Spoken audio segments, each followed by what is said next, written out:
Hey everyone, this is Will at Third and Long. We have some off-season college football news. So obviously there's been a lot of movement in the off-season so far, going from 2023 to 2024. We've had coaches leaving, coaches coming, coaches retiring, coordinators moving, a lot of players going in and out of the transfer portal. So there's definitely been a lot of movement in the offseason so far. But what just recently happened this past week was Fanduel and 247 did come out with their win predictions for the SEC conference. And that's what we're actually going to be looking at today. We are going to be seeing team by team what Fanduel predicts every single team's final record will be win and loss wise based off of who's on the roster as of right now. So let's go ahead and get started just kind of going team by team through the SEC conference. Kicking things off at the top of that list, they have the Missouri Tigers. They have them winning 9.5 games. So they have them having a pretty good follow-up season to their year they had last year. They did finish last year in the top 10. They had 11 wins.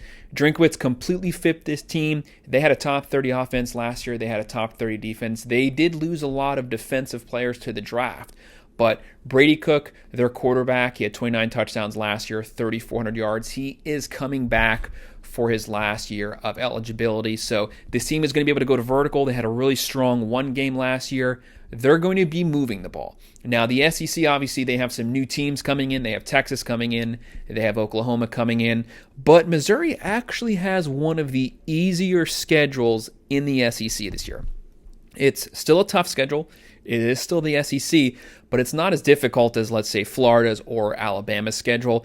But they do have a back-loaded portion in conference-wise in the schedule. So they finished the season Oklahoma, South Carolina, Mississippi State, Arkansas. So they have a lot of in-conference teams at the end of the year, but everything's actually setting up for them to kind of cruise into a 9 to 10 win season. And with the playoff changes this year, winning 10 games could actually get you in the 12-team playoff now. So they have something to look forward to. Had there been a 12-team playoff last year, they would have made it, but they have that shot this year with a more experienced coach and a more experienced team.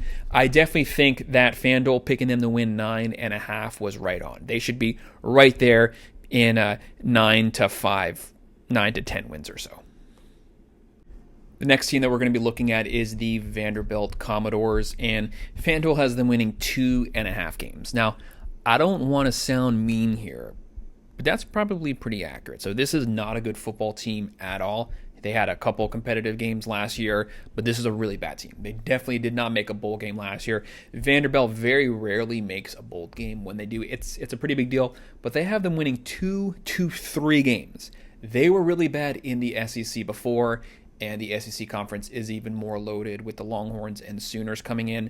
Their schedule, you have Georgia State, Missouri, Bama, Kentucky, Ball State, Texas, Auburn, South Carolina, LSU, Tennessee. They'd be very lucky to win 3 games. I think this prediction's spot on, 2 to 3 games. If they win 2 games, I would not be surprised in any way whatsoever. It's not really their fault. They're an academic school. They really don't belong in the SEC at all. They have a good baseball program, basketball, no, football, no. The fact that they get money from the SEC conference for football is very good for them, but they don't really bring anything to the conference at all, sports-wise, especially football. So this is a 3-win max. I would be really surprised if this team win 3 games. I think they're more in the 2 wins. The next team that we're looking at is the Kentucky Wildcats. Fanduel has them predicted at 6.5 wins. Kentucky, I say it every year. I definitely said it this past season. They always run out to 4-0, 5-0. They get ranked. Everyone thinks that they're a great program, and then they just completely fall apart, lose 5 games straight, finish the year 6-6, 7-5. It happens like that every single season. This is never a good football team. They always have a really good physical defense, a good run game. Their issue is always the quarterback position. Even with Will Levis, they couldn't throw the ball past 10 yards. They're just never a good offensive team. It is what it is. Conference got tougher. They're not going to get better. They're competitive, though. They always play tough. They play physical, and they always have a top 25 defense. But this schedule, I don't think it's going to let them get out to that usual 4-0, 5-0 this season. So when you're looking at basically who they're going to be playing, they have a lot of tough teams. So they have Southern Miss, South Carolina, Georgia, Ohio, Ole Miss. So they could start out, 3-2, and then they have Vanderbilt, Florida, Auburn, Tennessee, Murray State, Texas, Louisville. So they have to beat everyone that they're predicted to beat to make a bowl game this season. I could see them going 6-6. I don't see this being a 7-win team personally. They have them predicted at 6.5, but I could see them finishing the year 6-6, which wouldn't be bad with their schedule. The next team that we're looking at is the Mississippi State Bulldogs. Fanduel has them coming in at 4.5 wins. Obviously, they have a new first-year coach. They have Jeff Lebby, who was the offensive coordinator for the Oklahoma Sooners. He's now the head coach at Mississippi State.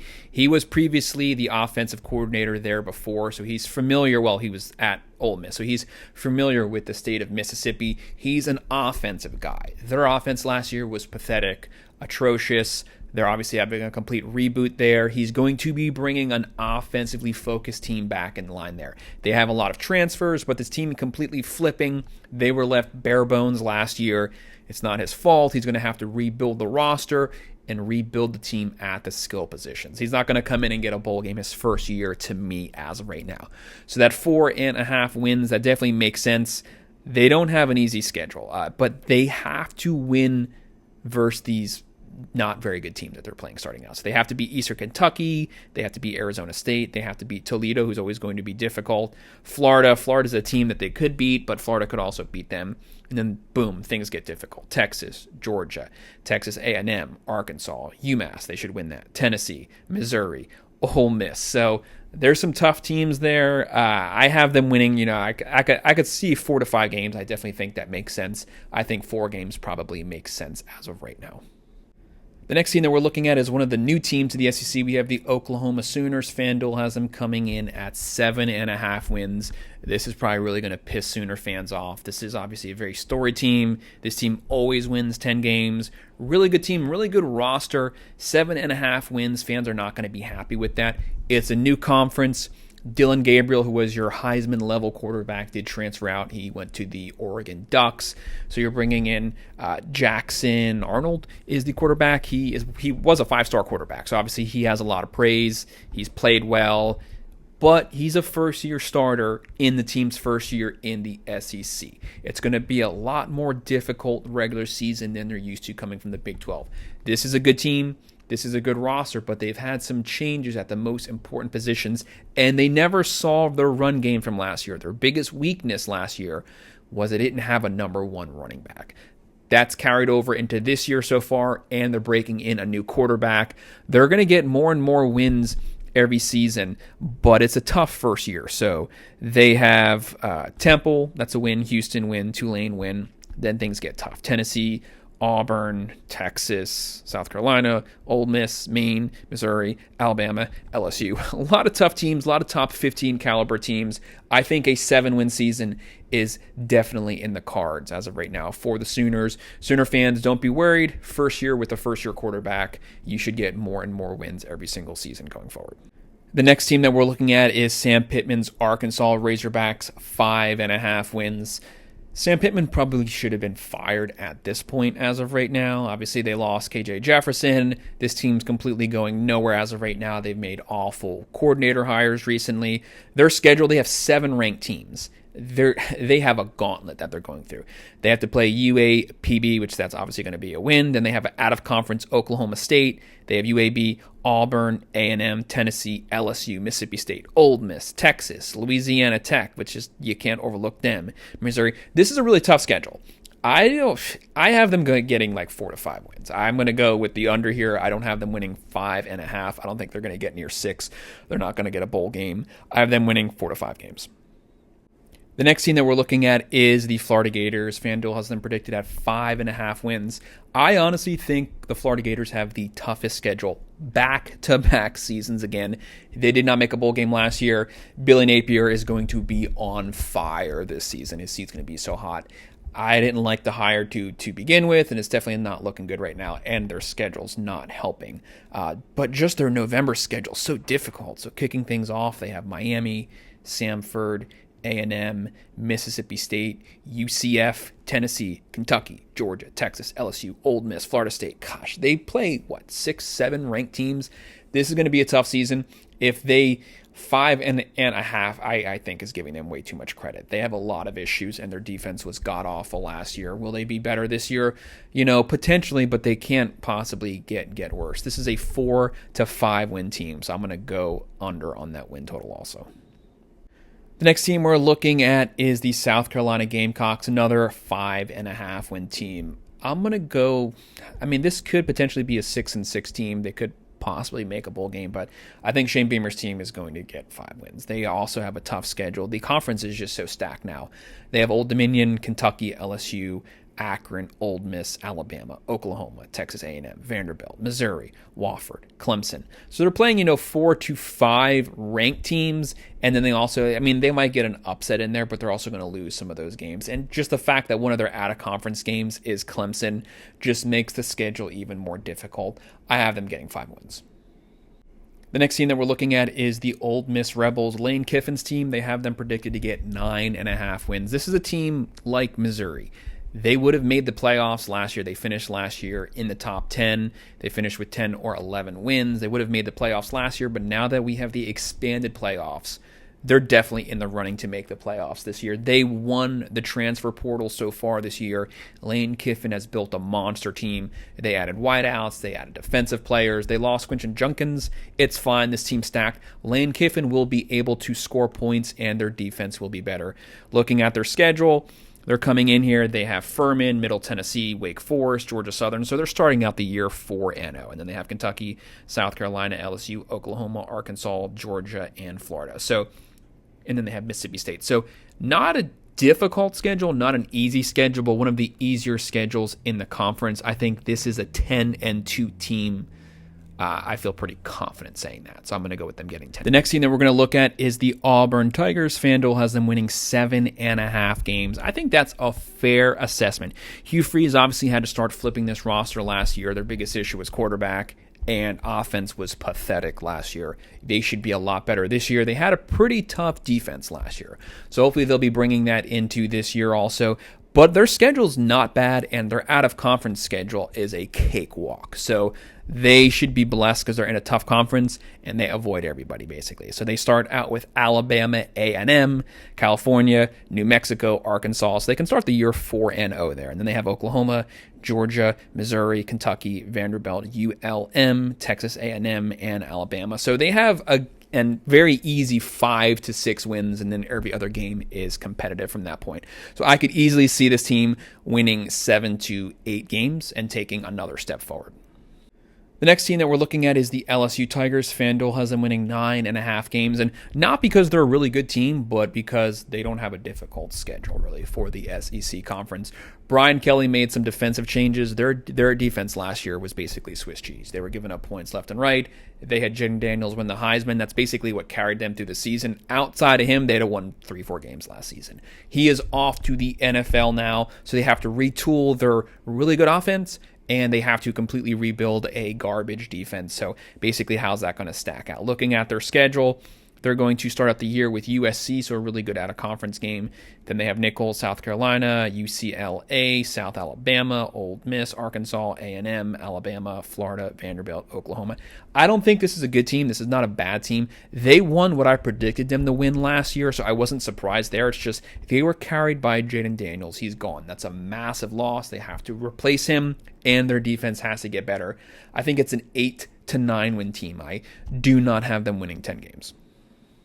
The next team is the Texas A&M Aggies. Fanduel predicts them to get 8.5 wins. Obviously, Jimbo Fisher's gone. They brought in Elko. He will bring a defensive mind to the team, but they do have to retool their offense. This is a very talented team. Jimbo Fisher recruited well, but obviously a lot of guys transferred out, but they still have a lot of holes to fill. So they have them winning 8 to 9 games. Their schedule, they have Notre Dame's a really tough game to kick things off. Then they have McNeese, Florida, Bowling Green, Arkansas, Missouri, Mississippi State, LSU, South Carolina, New Mexico State, Auburn, and Texas. So there's some easy games there. There's some pretty difficult games there. I don't have them getting 9 wins. I could see them going 8-4, and I think that would be a pretty good season so far for Mike Elko. The next team, another first team to the SEC, the Texas Longhorns. Fanduel has them at 10.5 wins. They have them hovering around 11 wins first year in the SEC. their schedule got more difficult. They went from the Big 12 to the SEC, and they have them basically taking control of the SEC and making the playoffs. They're hovering around 10 to 11 wins, which will definitely get them in the playoffs. Obviously, they lost Worthy. Quinn Ewers are staying. This team is loaded on defense, a top 20 defense, a top 20 offense. They have a great O-line. They have a great rush defense. They have wideouts. They have tight ends. They have running backs. They have Manning at the backup position. This team is a loaded roster. Steve Sarkisian better make the playoffs this year. There's no excuse to not make the playoffs back-to-back seasons. Looking at their schedule, they have Colorado State. Then they have Michigan, so a tough out-of-conference game, and then UTSA, ULM, Mississippi State, Oklahoma, Georgia, Vanderbilt, Florida, Arkansas, Kentucky, A&M. So they do avoid some of the better teams in the conference. The schedule is set up, to me, for them to cruise to a 10-2 season. So I think that FanDuel's spot on. They should win 10 to 11 games during the regular season, and that should get them in the playoffs easy. The next team we're taking a look at is the Tennessee Volunteers. They've completely had a reboot under Josh Heupel. The guy knows how to call plays, knows how to run an offense, but he's built this team up, and their defense has been getting better every single season. Fans are finally getting what they want. They're going to have the 5-star number 1 player, Nico, starting at quarterback next season. So what can Josh Heupel with that air raid do with him? They have them getting 8.5 wins, which is actually a really good season for a first-year starter coming in there in a really tough conference. Looking at their schedule, they're going to have Chattanooga, NC State's a pretty tough out-of-conference game there. Kent State, Oklahoma, Arkansas, Florida, Alabama, Kentucky, Mississippi State, Georgia, Vanderbilt. So not an easy schedule by any means, but not a difficult schedule. There's definitely tougher schedules in their own conference. 9-3 would be a really good season. I think it's more realistic for them to go 8-4. So FanDuel spot on there between 8 to 9 wins. 9 wins to me would be their ceiling. 8-4 is a acceptable floor for them with a first-year starting quarterback. The next team who has a really tough schedule, the Georgia Bulldogs. So obviously, they're the team of the last 3 to 4 years in college football. They have them getting 10.5 wins, but they have a really tough schedule. So they kick things off versus Clemson. So right out the gate, really tough out-of-conference ranked matchup. Then they have Tennessee Tech, Kentucky, Alabama, Auburn, Mississippi State, Texas, Florida, Ole Miss, Tennessee, UMass, Georgia Tech. They have some garbage teams they're playing, and they have a lot of really good to decent teams that they're playing. Not an easy schedule at all. It's very conceivable for them to go 10-2. 10-2 with that schedule would not be bad, and it's still going to get them in the playoffs. So all that they have to do, if they can lose 2 games, they're still going to get in. They're probably not going to run the table with that schedule. That'd be incredible. They play Alabama, they play Texas, they play Clemson, they play Ole Miss. So a tough gauntlet. 10-2 is a really strong season for them. And the final team, we're going to look at the Alabama Crimson Tide. FanDuel predicts them to get 9.5 wins. The biggest thing is obviously Nick Saban retired. Kalen DeBoer comes in. They've had a lot of players transfer into the portal, but they're still bringing back a lot of their offensive players, including their star quarterback. So the defense will still be strong. The offense will still be great. They have an offensively focused team, but they've had a complete turnover from the top to the bottom. New coach, new offensive and defensive coordinators, and changes at some of the skill positions. So there's some pretty big losses there. Plus Nick Saban's gone, so they're definitely going to take a step back. But Kalen DeBoer is still a really good coach. He just has to reform this team into what he wants going forward for his style of play. Looking at their schedule, they have Western Kentucky, USF, Wisconsin, a pretty decent out-of-conference game there. Then Georgia, Vanderbilt, South Carolina, Tennessee, Missouri, LSU, Mercer, Oklahoma, Auburn. So they avoid Texas. They avoid Ole Miss. That's pretty good for your conference schedule so far. They don't play a lot of the best teams, but yes, they still have to play Georgia, and they still have to play at Missouri and LSU. So some tough games, but they don't have to play a lot of the tough teams. So I think this is a 9-3 season, which is probably going to upset some Bama fans because they've been pretty spoiled since 2006 to 2007-ish. But that's still a really strong season for a new coach rebuilding the team into his style of program going forward. 9-3, that's what I predict for them in the 2024 college football season. So that's just a review of the Fanduel and 247 predictions for every team in the SEC. Hit that like button and subscribe. Thanks.